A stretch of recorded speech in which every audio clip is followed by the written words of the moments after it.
imagine that the last presentation of the day will wake us up again. Hardcore Eindhoven. And it's, I was reminded that the mechanical Turk is the opening image of Benjamin's concepts on history. And that the Turk is theology, and that the machine is historical materialism. I don't know if we can weave that in at a certain point, but I thought it was remarkable that we, in a way, use, let's say, what Benjamin identified as theology in today's world as people identifying images in mere seconds. The last presentation and the last paper of this day deals with music, with Gabber music, and is presented by two researchers. I was struck especially by one sentence in the description of the research, that Gabber shows us that each social body lives by its own, often unspoken codes and timescales. And I think that, let's say, awareness and that knowledge of Gabber music and the Gabber culture probably poses many interesting intersections and questions to the museum body, or the body in the machine, which is so often considered to be neutral, universal, absent, and all these things. So it's with great curiosity that I wanted to welcome the next final two speakers to the stage. Anthea Black identifies as a she or her, a writer, cultural theorist, and based in San Francisco and Toronto, and Mikiki, who identifies as a they or them, and as a performance and video artist in the queer community and health activist, Acadian Mi'kmaq and Irish descent from Newfoundland, Canada. And if you want to read a more expansive CV on these two great artists, then please look at the website. Okay. Yes, please. Thanks.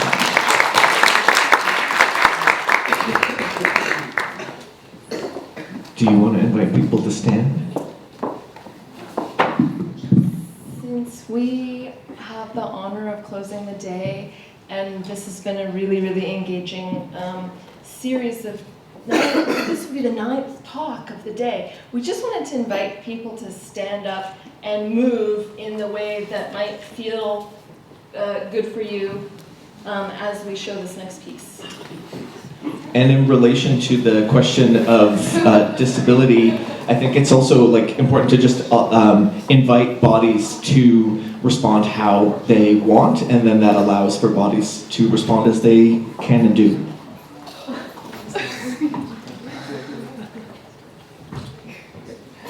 What is wrong? Nothing. Technology. We talked about technology.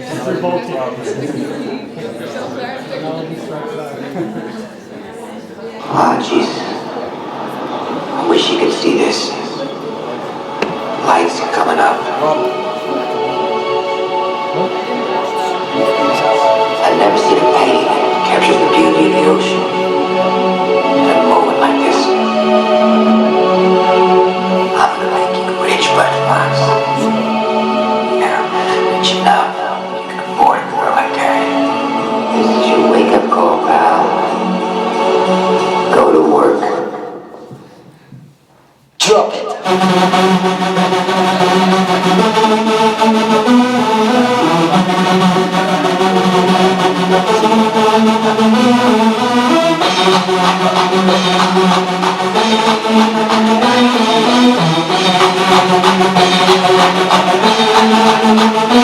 Drop it.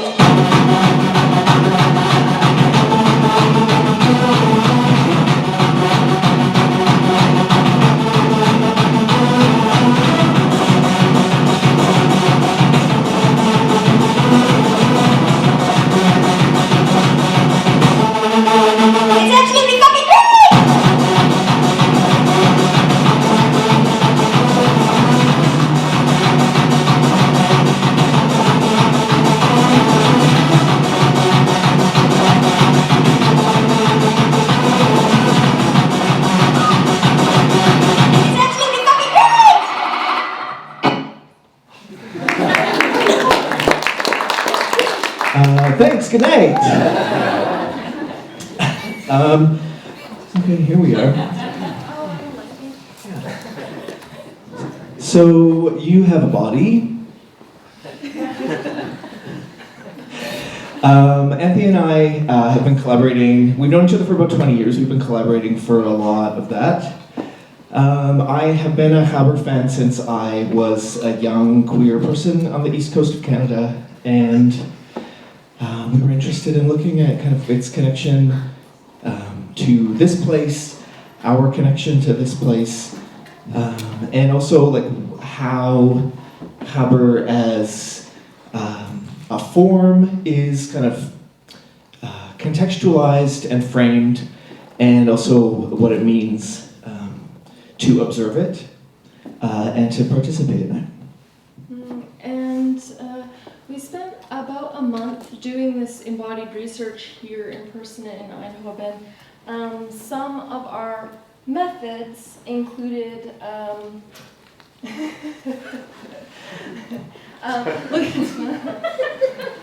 what did we do? We're going to talk about doing drugs last. We looked at the vanabbe collection artworks that represented different formations of public gathering and crowds and embodied kind of narratives. We did first-person meetings with queer and trans artists, with dancers, DJs, musicologists, scene participants. Fags that fetishize Haber kit. And people that have pro or anti Haber stances. And we also went to parties and danced and took drugs and listened to music And found people on gay hookup sites by posting that we were being paid by the vanabbemuseum to be here doing research, looking for people that found Haber communities hot, and then fucked them so that they would tell us their relationship to the form, to the music, to the fetish, to the identity, ideology, etc.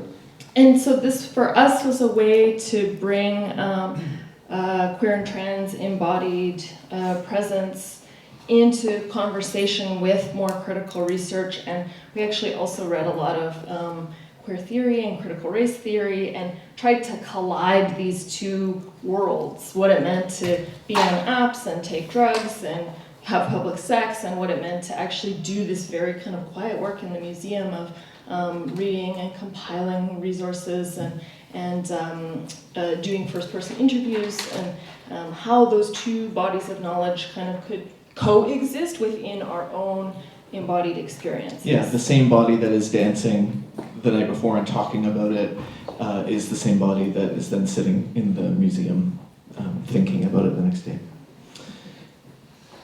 Also, I can't hack him for my life, so we're not even going to talk about that. I've tried so many times. There's a couple of questions that we kind of started the research with, and those, surprise, surprise, I think people have heard that the first fight you have in a relationship will be the fight that you always have in a relationship. What are you trying to say? Nothing.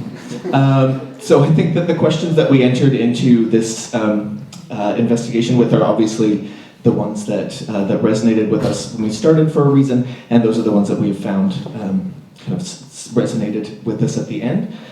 And in particular, this idea of the role of whiteness, and the role of whiteness in Dutch society, but specifically the role of whiteness in the formation of Haber identity. Haber historically seen as a symbol of Dutch pride, kind of as a very Dutch product or object and moment, was also, through the musicologist that we interviewed, was indicated as kind of moving beyond its origins as the kind of like joke of like a lower class form of entertainment, youth culture, but actually became the most kind of important and most populous kind of youth movement in recent Dutch history. So as we zeroed in on this question of whiteness in relation to Haber, we also started to think about working class whiteness and working class masculinity, and how that also becomes site of eroticism and a site of identity formation, and actually a kind of public performance of belonging. And we were not interested in really leaving this unproblematized. We encountered the kind of outside perception just looking at Haber that it was antisocial or potentially violent or hostile. And so we were interested in kind of interrogating the question of whiteness in relation to the work that we were trying to do about actually like finding out more about how Haber became such a large movement. Well, do you mind if I just jump in again for a sec? So I think that there's, going to do the Canadian apology again. There's also this thing that I think I found fascinating, we both kind of found fascinating. Billy Ray Belcourt is an Indigenous scholar, queer and two-spirit scholar from the Prairies area in Canada. And wrote in the New Inquiry, was part of a panel discussion about the idea of a top shortage in queer app world, and talked in that article kind of talked about the relationship of a sexual or active top being like a fleeting identity. We kind of heard that idea of like fetish spaces vanishing earlier, and this idea of like what is tied up in the construction of a masculine identity, and we see a lot of the fetishizing of masculinity as inherently tied to whiteness, but also tied to class. So there's this interesting vibration that happens when we see, because there's often an othering that happens when there's this relationship to, like the othering that happens in relation to like a top fetishization as an external. But when we did interviews with kind of Haber participants, we would see a lot of language around like fraternity and brotherhood and this kind of shared experience. So yet still fetishizing the kind of class difference. So we found that to be like a fascinating kind of area. And also a kind of evasion of the question of race and an evasion of the question of identity formation more broadly, in terms of whiteness kind of receding to the background of these large formations of bodies dancing in one space, in one position. Or active hostility to the question of whiteness. Naming the question, or naming the phrase, the word whiteness in an interview with participants was often met with I would say, a passive hostility. And so we found it kind of also self-reflexively a bit interesting to be in pursuit of this question, and the impulse to maybe like prove on the part of participants that Haber is quote unquote not racist, but also an active anti-racist movement within Haber culture, in solidarity with other kind of musical genres and just thinking about the space. So it was interesting to see the interplay between those two positions. One, a kind of denial and a kind of just naturalized space of whiteness, and the other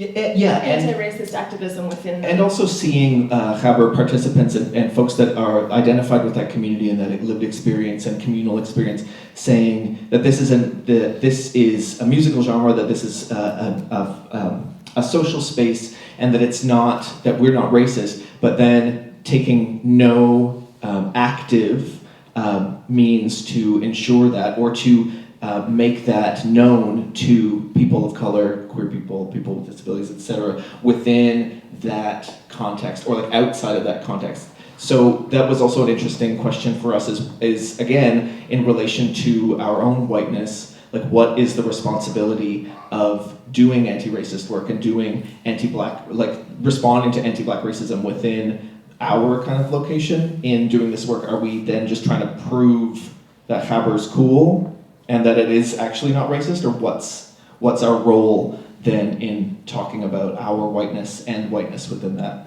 movement? And just a couple more thoughts on this point.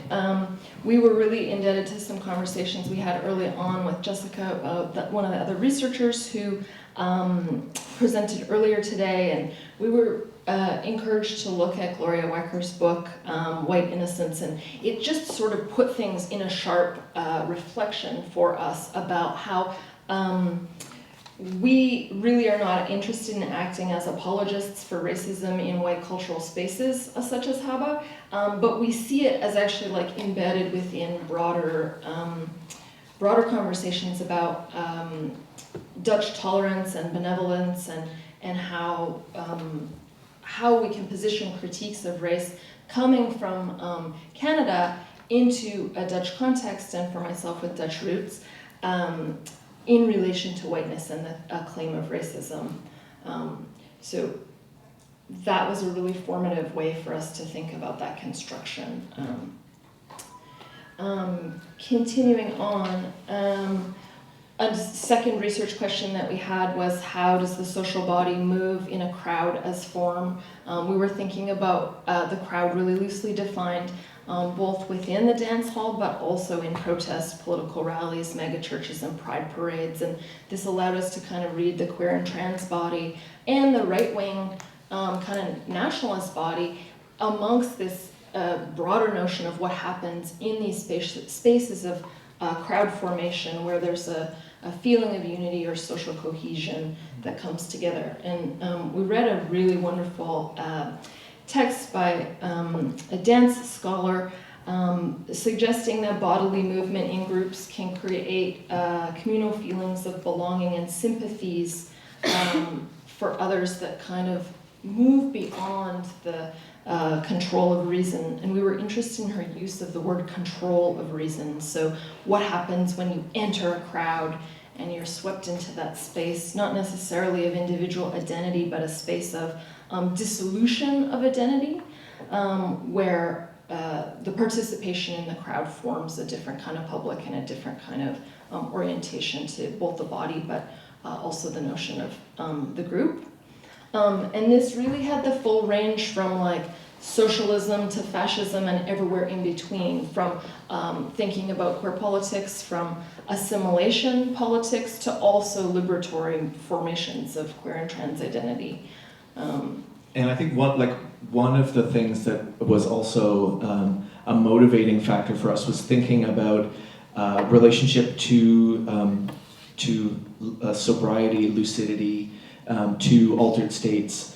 As someone that has worked in harm reduction and as a person that uses drugs and has used drugs for my entire adult life, it's also something that's informed my artwork and other work outside of this context, and thinking about our relationship to notions of responsibility is a question that is kind of always sitting with me, and where Haber in particular, like the dance music culture is a culture of drug use and a culture of essentially public drug use, and what that does to people's sense of emancipation or ideas around responsibility. And there's a great researcher from the London School of Hygiene and Tropical Medicine named Catherine Dodds, who talks about this idea of ambivalence and about being participating in activities that you designate as for a bad person, or a person that like is the opposite of how you want to move through the world or be seen in the world, and how we are unwilling to kind of see ourselves as holding that identity, even though we're participating in some or maybe all of the activities that we would designate as a negative, like the negative identifier.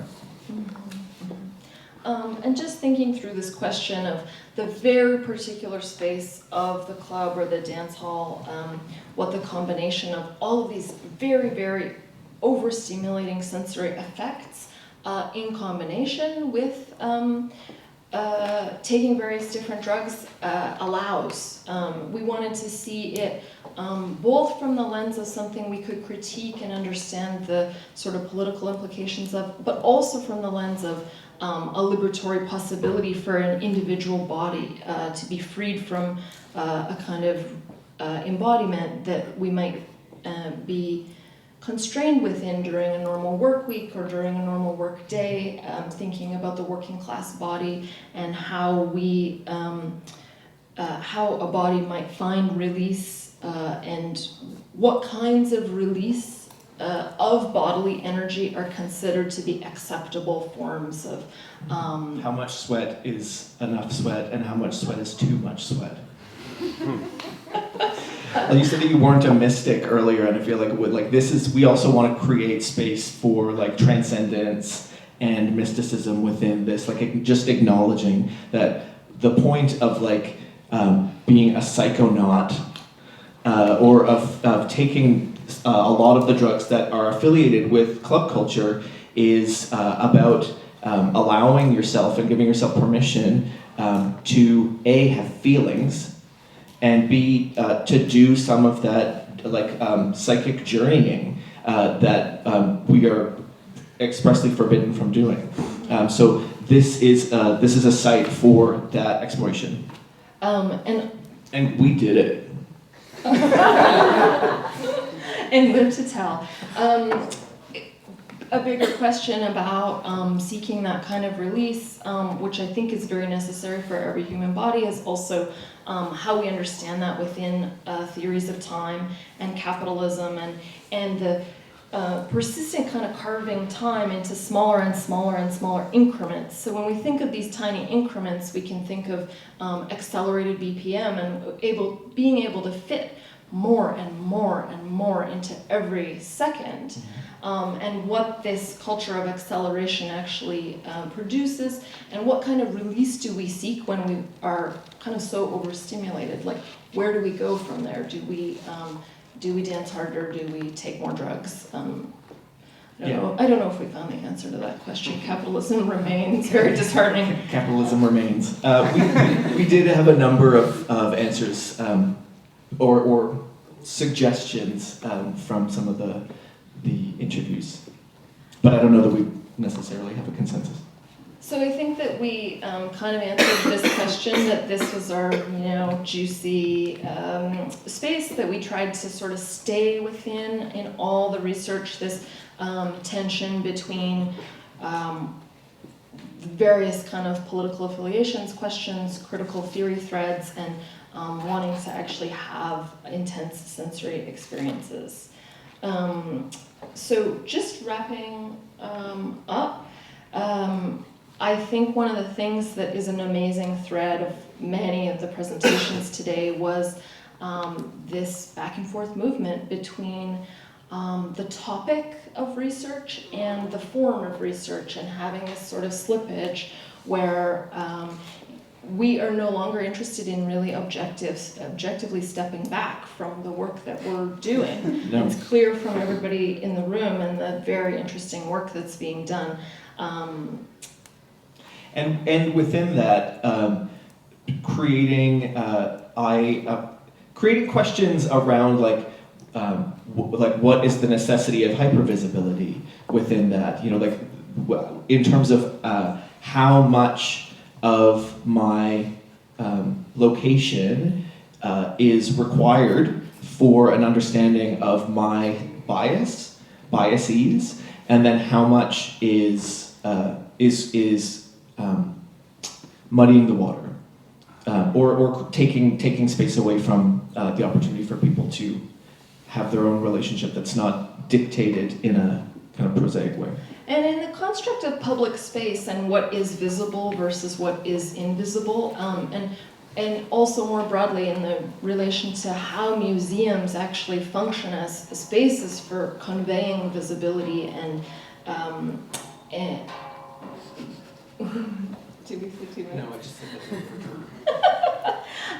how the museum functions as a construction of public space, and what actually needs to be collected or seen or known or archived. And we also, in absence of material on Haber culture within the Vanabbe archives, we found just interesting conversations between high and low culture, what's collected, what is the responsibility of a public institution, and do certain subcultural rituals actually need to be made public? Do they need broader visibility? And this, I think, is coming from a bit of a hangover we have from just generally like over-visibility and over-identification in queer culture.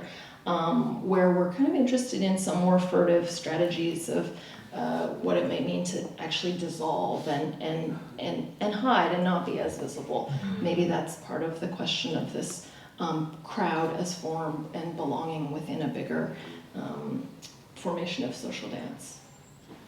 Yes. And we'll just leave you with this wonderful screenshot. So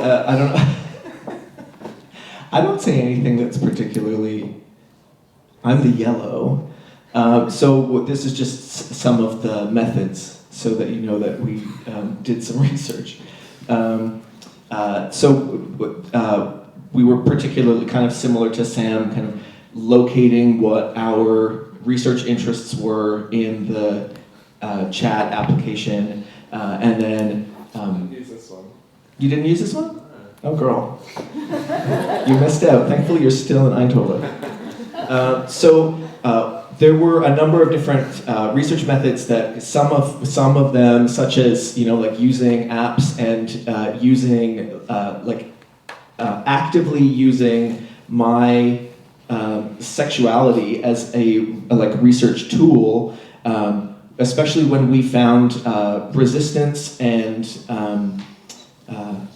resistance and hostility to conversations around race and around whiteness. One of the strategies that we found really useful is to fuck someone first, and then when you're across the pillow, then have the conversation about their relationship to whiteness, because there's a bond that's been created and a softness in that relationship where you can ask a question that someone's not going to want to hear, let alone answer, before you've had, some time together.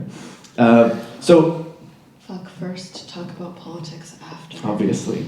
I thought everyone knew that. So we had multiple ways of collecting information, processing this information, and also multiple ways of presenting it. So this is only one of the ways that we're presenting this information about the research.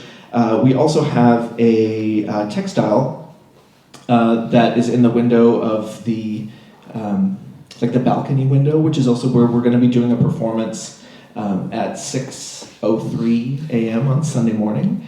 As well, we have a sonic event, sound meditation that's happening tomorrow at 20 o'clock. And I really want to invite everyone to come to the sound meditation, because for us, this was never an academic question, even though we're both kind of nerd out on certain things.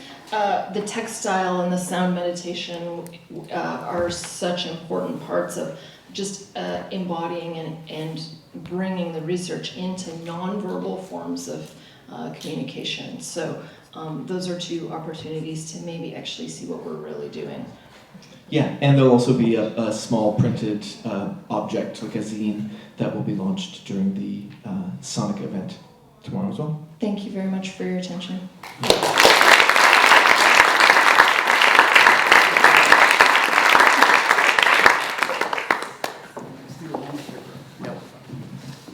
Nick, I think we're going to go into the general discussion soon, so maybe a few or one or two questions to you, and then we go to the final part of this day. Looking in the room already, immediately looking for fingers and hands, and not yet. There, immediately one. Make it count. That was a lot of fun, thank you. I particularly was kind of blown away just with the way you guys were presenting all this visually as well. And the question of furtive and hiding things and letting things dissolve obviously connects between us. But I was wondering, because Gabba was such a massive subculture here. And I had I had no idea that it was even a Dutch thing to start with. Just excuse my ignorance. And so I kind of wonder, what else is out there in terms of, and what you guys found in terms of people doing this kind of archival or this general research into Gabba. Thank you for the question. we did an interview with Gert van Veen, who's a musicologist and journalist who wrote the book on Gabber, and he was one of the original journalists, maybe one of the first journalists, like music journalists, to write in a serious, critical way about Gabber when it was kind of first happening in or after 1991, and conversations with him around the history and what his work has done to kind of archive that were fascinating for us because it was about looking at essentially looking at like ticket sales and money that was made, and it was and this is what the readership or the institution that he was working for, of a newspaper, was looking. This was the information that they wanted to be able to print, to talk about the validity of this as a social movement, as something that is a product, you know.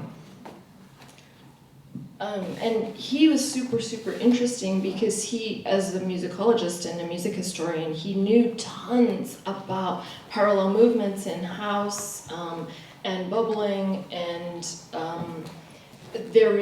Eindhoven and relationships between Eindhoven and Rotterdam and Detroit and Chicago, and just being able to place the musical phenomenon within a broader context. But it was interesting because he was really not interested in talking about race or masculinity or queerness. And in fact, many of the people who we spoke to, in a more official research capacity, they either had, I don't know, it was interesting to see the framing. It very much mimicked a kind of like polite Dutch culture type of orientation towards thinking about such topics that maybe, they didn't really want to dive into. Or I'm not an expert in this, so I'm not going to talk about it, and then talk about it.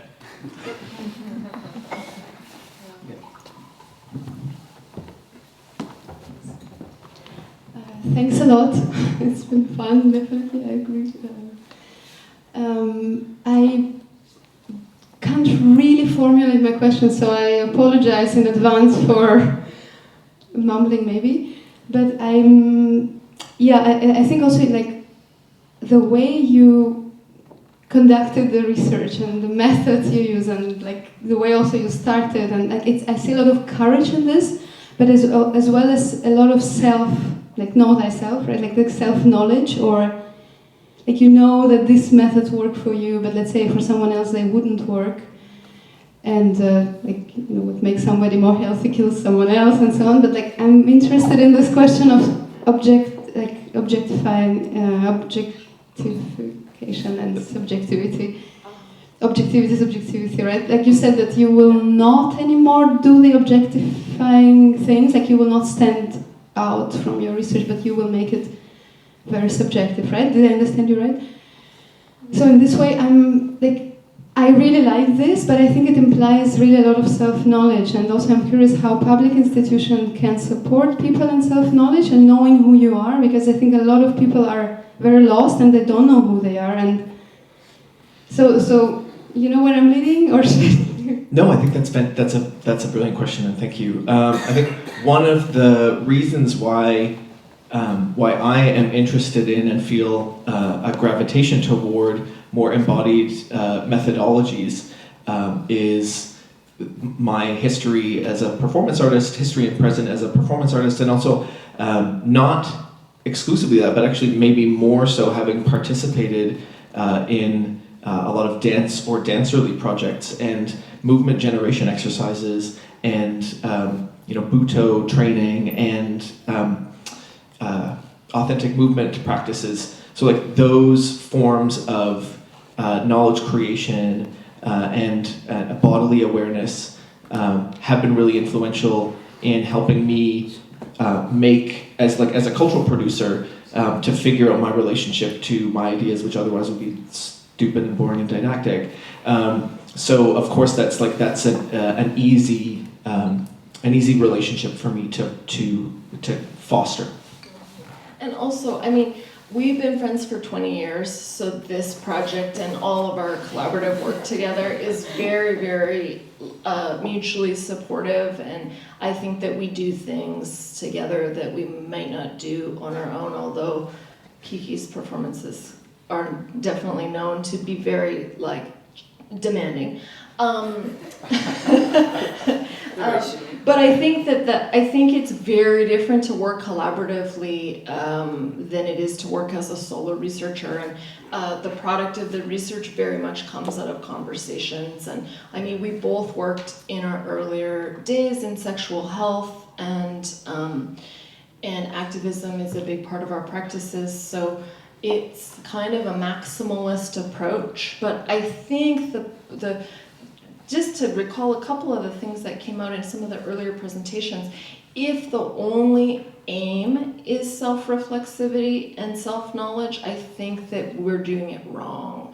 I think the way that we've been really trying to work is continually balance the insights that we're able to generate from our embodied experience back into understanding structures of power like whiteness, and how we read social movements and how we read cultural production through these broader kind of interrogatory lenses. And I think that that's the most important discursive relationship actually between doing something like, yes, we're going to come to Eindhoven and take drugs and go to parties, because if it was only that actually would be a really that would be a point where I would not be comfortable stopping or presenting publicly. Like, there needs to be the balance of both. Yes. Thank you. That's enough of us, I'm sure. Yeah. But I mean, it's a beautiful. No,